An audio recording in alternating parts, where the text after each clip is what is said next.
보수우파 대통합을 외치고 계시는 홍준표 전 자유한국당 대표 스튜디오에 와 계십니다. 어서 오세요, 대표님. 네네.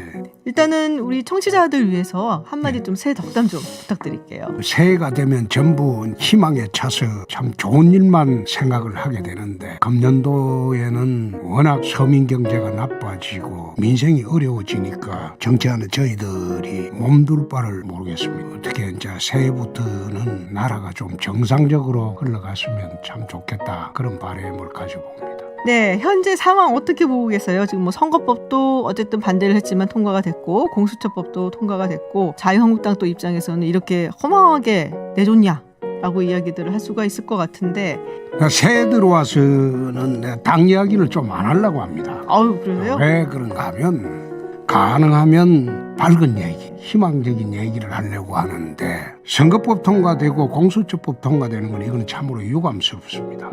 공수처법은 그렇습니다. 네. 이 법의 당부를 떠나서 이 정부 조직법이거든요. 정부 조직법인데 정권을 잡은 사람이 정부 조직을 이렇게 한번 운영하겠다 국민들에게 공약을 하고 출범을 했기 때문에 독소 조항만 좀 빼고 합의를 보는 게 좋지 않느냐. 정권이 넘어갔지 않느냐. 저 사람들이 운영하겠다고 하니까 독소 조항만 빼고 합의를 봐주고 민주당도 공수처법을 가장 중시하고 선거법은 민주당도 그거 통과되기 싫어합니다. 지금 다른 소수 정당의 협조를 받아야 되니까 네. 거기 발목이 묶여서 공수처법 때문에 발목이 묶였다. 그러니까 선거법은 연동형 비례대표자라는 거 이거는 상식 밖의 선거제도입니다. 이거는 아니다. 이거는 막아라. 그러면 민주당도 명분이 있을 것이다. 그렇게 했는데 뭐 심재철 원내대표의 책임이라기보다는 그분 책임이라고 하기에는 좀 어폐가 있죠. 어떻게 보면은 좀 과욕을 부린 게 아닌가라는 생각을 하시는 것 같아요. 과욕이라기보다도 소위 정치라는 거는 타협인데 차악을 선택하는 타협이에요. 정치라는 게 아무리 최선을 다한다고 해도 그게 최선의 정치가 되지 않습니다. 제가 25년 해보니까 차악을 선택하는 타협인데 어느 정도 타협점을 있었는데도 불구하고 그걸 마치 우리가 집권하고 있는 것처럼 모든 걸 반대를 해버리니까 그게 입장이 곤란해졌죠. 또 패스트트랙 막는 과정에서 우리 국회의원들이 우리 당은 24명이 기소가 됐죠. 공수처법하고 그 선거법 이걸 타협하라고 할 때는 의원들의 신상을 고려한 겁니다. 이게 출발이 연동형 비례대표자하고 공수처법 이게 패스트 트랙 때문에 문제가 생겼기 때문에 공수처법을 독소조항 빼고 넘겨주고 선거법을 갖다가 민주당하고 타협을 하게 되면 이게 전부 이제 무산이 되는 거 아니에요?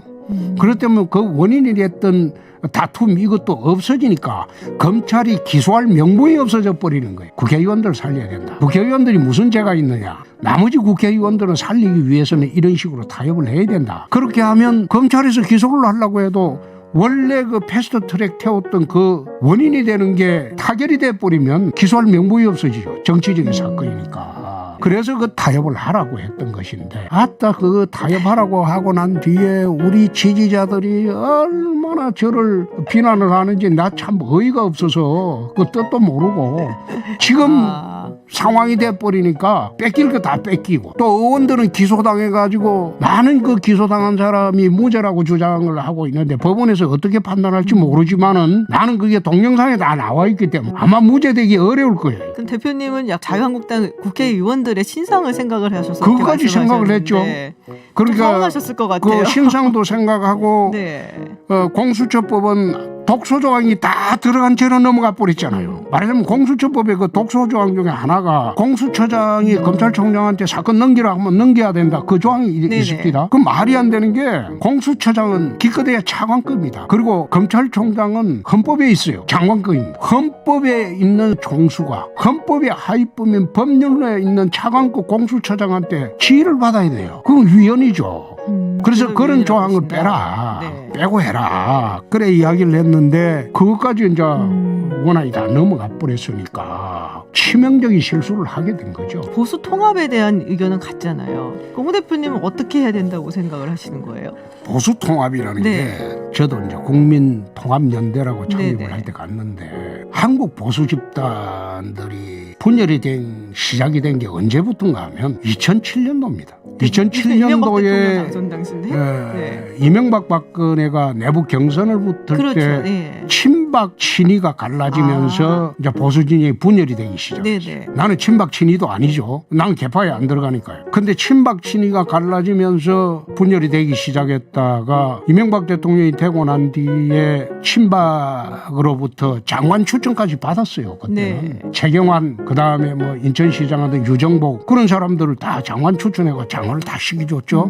이명박 대통령은 그나마 되자마자 공천할 때는 문제가 있었지만 공천 끝난 직후에 친이 친박을 하나로 끌고 갔어요. 근데 박근혜 대통령이 들어오고 난 뒤에 친박 일색으로 가버렸죠. 그러고 난 뒤에 2016년도 공천할 때는 거의 비박은 학살하려고 되더랬죠. 진박 논쟁이 있었고 맞아요. 진박 감별사가 있었고 옥새도 또 막 그런 식으로 하는 바람에 국민들이 이제 이건 너무 심하다. 총선에 우리가 패했죠. 총선에 패한 이유가 이제 공천 독점입니다.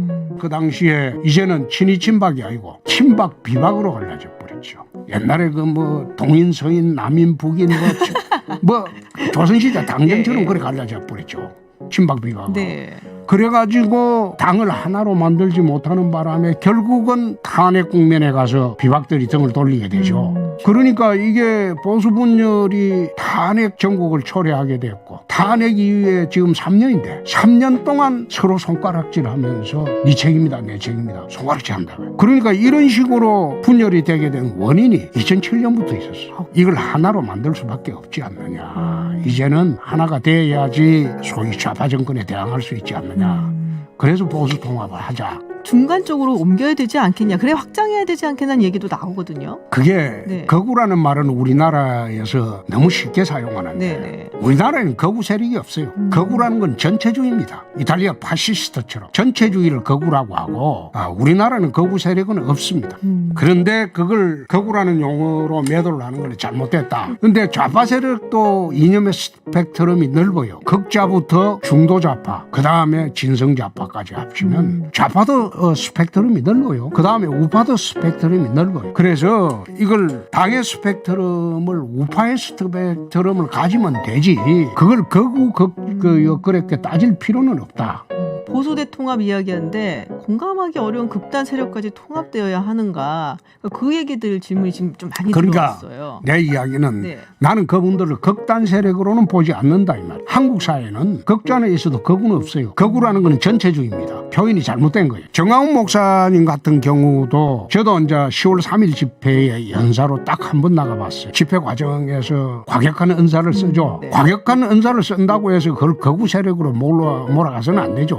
지난 탄핵 때 촛불 시위할 때 얼마나 과격한 은사가 많이 나왔습니까? 그때 나와 있는 과격한 은사는 방송에서 말하기가 어려울 정도로 과격한 은사 많이 나왔어요. 근데 그걸 극자라고 봤습니까? 그렇게 보지 않죠. 자기 주장을 좀 과도한 형용사로 사용해서 이야기한다는 것 뿐이지 그것을 극으로 보기는 어렵죠. 안철수 전 대표, 홍 대표님 보시기에는 어떻게 보세요? 그저 한번 보수인지 진보인지 모르겠다고 하셨는데 어디로 가야 된다고 보십니까? 내 이야기를 그랬죠. 네네. 지난 8월에 이제 이런 일이 있었어요. 경륜이 있는 이론가입니다. 정치 전문가고 찾아오셔가지고 문 대통령이 나라를 이렇게까지 끌고 갈 줄은 몰랐다. 나라를 바로 세우려면 지난 대선 때 2, 3, 4등 한 사람이 뭉쳐야 될 것 아니냐. 2, 3, 4등을 뭉치니까 52%가 되더라. 문 대통령이 그 탄핵 와중에서도 41%밖에 얻지 못했습니다. 그래서 지난 대선 때 2, 3, 4등을 했던 사람이 하나로 뭉쳐가지고 총선에 임해야 될 것 아니냐. 그러면 이제 홍준표 대표님, 안철수 대표 그리고 유승민 의원 그렇습니다. 네. 예, 그런 식으로 이제 제안을 하면서 네. 새 정당을 만들 때 중도 보수 세력들 뭉치는 정당을 만들 때 총선까지는 반문연대로 가고 총선 이후에 미국식으로 하자. 정당 대표가 없는 거죠. 원내대표만 두고 네네. 그 다음에 거의 1년 동안 전국을 돌면서 토론회 개최하고 그런 식으로 해서 3자가 되든 4자가 되든 5자가 되거든 미국식 경선제도를 해서 뽑으면 다음 정권은 그 정당이 가져가는 거 아니냐. 그게 지난 8월에 어떤 정책 전문가가 와서 했던 제안입니다. 제안인데 저는 안철수 대표가 그 사이 많이 성숙했겠죠. 사고의 폭이 좀 네. 넓어졌겠죠. 안철수 대표도 유승민 의원이나 안철수 전부 네. 원오브 댐으로 참석을 하면 중도보수 대통합이 될 것이다. 원오브 댐으로. 그래 안 하면 소위 통합은 불가능합니다. 전부 내려놓고 원오브 댐으로 같이 모여서 집단적인 지성을 발휘해서 총선에 돌파하는 게 맞지 않느냐. 그게 가장 바람직하다고 나는 네. 보여지는데 뭐 저야 그 뭐 통합의 대상이 아니고 원래 따라가면 되는 것이고 네, 네. 그렇게 하면 참 좌우 세력 균형이 되지 않겠느냐. 지금 나라가 지금 좌측으로 너무 기울었거든요. 그래서 좌우 세력 균형이 되어야지 나라가 정상적인 방향으로 가지 않느냐. 난 그런 생각을 쭉 해왔는데 네. 문제의 관건은 자기 것을 내려놓느냐. 그 사이에 막 수없이 내려놓는다 말을 했는데 그러니까. 그거 한두 번도 아니고 내려놓는다 말을 했는데 정작 지금까지 내려놓은 게 하나도 없어요. 통합하자 네. 이런 이야기도 소위 자기 리더십의 위기가 올 때만 통합하자고 하니까 그 진정성을 상대방들이 못 믿는 거예요. 그 위기가 좀 지나갔다 싶으면 이게 흐지부지되고 지난 11월 10며칠인가 아마 통합 이야기를 했죠. 내려놓겠다. 네. 근데 그 사이에 아무런 진전된 것도 없고 내려놓는 게 없어요. 그러니까 다 밀리고 난 뒤에 지금 다급하니까 또 꺼낸 것 아니냐. 그렇게 이제 사람들이 정치하는 사람들이 안 믿죠. 그렇군요.